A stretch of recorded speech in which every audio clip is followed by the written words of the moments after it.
But I'm an agric person. When you're asking me about, I'm not an agric person. So I wonder why you think I should be, I should have informed opinion on this GMO thing, the genetically modified organisms, and the fruits and food items that could be come out of it. Oh, sure, sure, because it's not simply an economic thing. It's not simply an agriculture thing. It's also an economic. It's also a social policy issue. It's also about independence of a people. So to that extent, we all should be interested in what is happening, and we should rally around those who are pushing it. That is the non-governmental organizations that are pushing for its non-acceptance in our territory here, because it has a far-reaching implication for our food production and our second enslavement, in terms of the fact that we now have to rely on the industries that will be in charge of those genetically modified products. We're talking about seeds that are being produced in the laboratory, hybrid. Well, quite a lot of the disadvantages I have read over time since the debate started some 10 years ago is that, well, the health risks, well, allergies, cancer, and some others. Well, we might say other food items, which are conventionally produced, also give us, also have cancer implications. But the problem with the GMO products is that you cannot replant them. For instance, if you have GMO cassava, once the season, once you harvested your product at the end of the season, you can't take part of it and replant. You have to go back to the suppliers. Or beans, mangoes, oranges. In the conventional agric practice, our farmers have yam seedlings which are kept against the next planting season. But with GMOs, no, you cannot. So I learned. You cannot, and this is quite dangerous. So the the suppliers, which are basically based in Western Europe and America, you have to rely on them for supplies. And the question also arises: how many of our farmers, in spite of the fact that we talk about large scale farming here, most of our farmers are still at the level of subsistence level. Subsistence levels.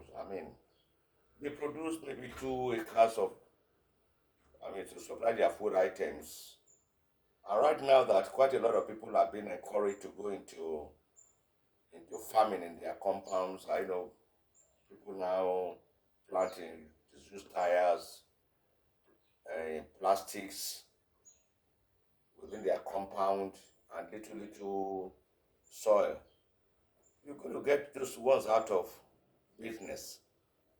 And to come to think of it, even the European Union actually voted against GMOs when it came on the agenda, because for them the advantages, is for agric is so weak, and in terms of for food production, they think it's also very dangerous for their independence. So I'm not too sure. In Africa, I know that a few countries in Africa have outrightly rejected it, but they have been blackmailed. I'm sure you know the way the international conspiracy led by America goes into so many things. But it will be very, very unfair to our farmers if our policymakers would think that genetically modified products should be the ones that our farmers would have to rely on now. We're going to put quite a lot of them out of business, and we have now have to rely on suppliers of those genetically modified seedlings. And I mean, we're talking about our independence as a country. Before before colonialism, slavery was encouraged because the Americans, needed labor back in their territory to work on their plantations, cotton plantations. So they get our people here and treated them like chattels and work there. And they also have territory to where they can export excess products and have market for their products. Now we're having a reverse. The reverse is now the case. We now try to enslave ourselves by simply becoming. We used to be food baskets, and they've always tried to control what we produce. But then we see how, they classify food, cash, cash products, and food products. Our people were allowed to still grow their food even under colonialism, but we were forced to produce cash products because we needed the money to pay taxes. That's when you pay. Because they were the one that actually were buying those cash products like cocoa, granite, palm oil, and we needed because of the cash nexus, the economic in which we have been imperialism has brought us into, we now had to grow those products at the expense of even our food production. Because they will buy those cash products from us, pay us cash, we now pay taxation, even to run the administration that they impose on us as colonial masters. At least, even under that kind of situation, our farmers were still in business. They could retain some seedlings from their food products to replant the next season. But if we go into this GMO business, we are in trouble. They will not be the one to control how much we are able to grow.